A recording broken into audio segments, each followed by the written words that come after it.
एक बार एक वैज्ञानिक ने एक टिड्डी को पकड़ा और उसे अपनी आवाज पर छलांग लगाना सिखाया।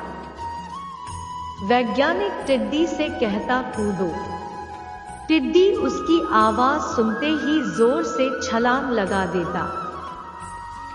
अब वो वैज्ञानिक था तो प्रयोग करना तो बनता ही था। उसने टिड्डी के छलांग पर प्रयोग किया। वैज्ञानिक ने उसकी एक टांग तोड़ दी और फिर बोला कूदो। अब टिड्डी की छलांग की दूरी कम हो गई। वैज्ञानिक ने उसकी दूसरी टांग तोड़ दी और फिर बोला कूदो। टिड्डी की छलांग और कम हो गई। अब तोड़ी गई उसकी तीसरी टांग छलांग की दूरी और कम हो गई। एक एक करके बेचारे टिड्डी की सारी टांगें तोड़ दी गई। अब आखिरी टांग टूटने पर जब उसे कहा गया कूदो तो वो हिल भी नहीं पाया। अब वैज्ञानिक ने अपना निष्कर्ष अपनी डायरी में लिखा। जानते हो उसने क्या लिखा? जब टिड्डी की एक टांग तोड़ी गई तो वो थोड़ा बहरा हो गया। जब उसकी दूसरी टांग तोड़ी गई तो वो और बहरा हो गया।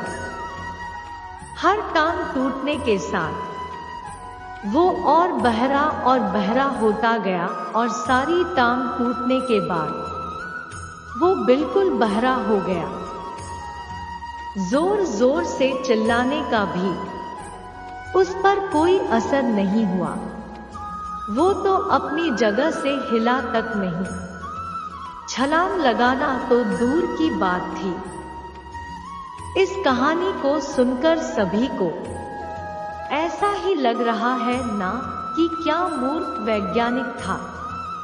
इतनी सीधी सी बात उसे समझ नहीं आई।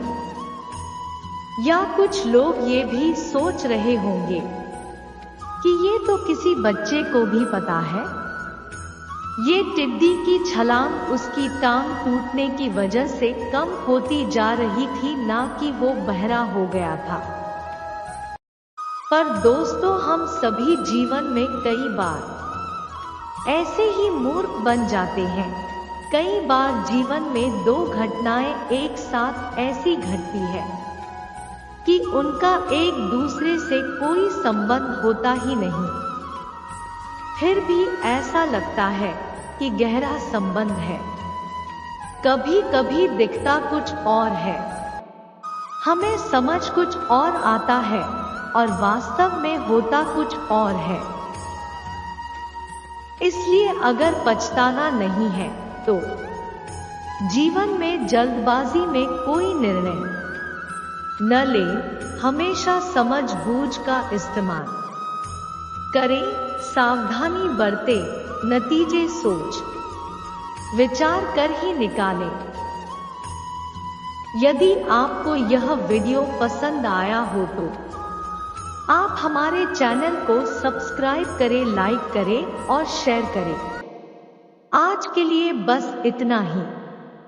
कल मिलते हैं अपने नए विचारों के साथ।